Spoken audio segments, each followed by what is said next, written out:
네, 여러분, 비가 많이 내리고 있는 화요일 저녁입니다. 안전한 귀갓길 되시길 바라면서 오늘 8시 뉴스 시작하겠습니다.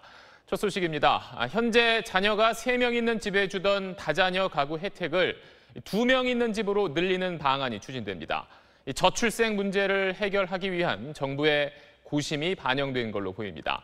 이제는 자녀 2명만 둬도 다자녀라고 할 수 있는 시대가 된 겁니다. 먼저 장선희 기자입니다. 대통령 직속 저출산 고령사회위원회가 2자녀를 둔 가구에도 다자녀 혜택을 주는 방안을 추진하기로 한 것은 그만큼 우리 사회의 저출생 문제가 심각하다는 진단에서 비롯된 겁니다. 2017년 출생 통계 결과 우리나라 출생아 수는 35만 7,800여 명. 1970년 출산 통계를 집계한 이후 최저치이자 2016년보다 11.9%나 감소한 수치입니다. 올해 2분기 조사에선 여성 1명이 평생 낳을 걸로 예상되는 자녀 수가 1명도 안 되는 0.97명에 그쳤습니다.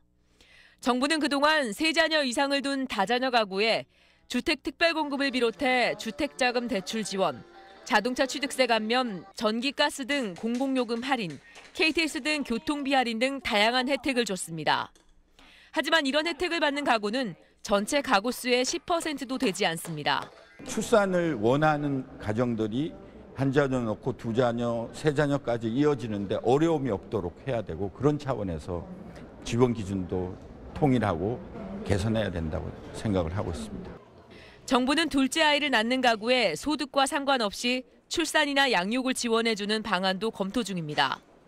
현재는 저소득층을 중심으로 설계돼 그동안 맞벌이나 중산층 가구는 기준보다 소득 수준이 높다는 이유로 지원 대상에서 제외돼 왔습니다.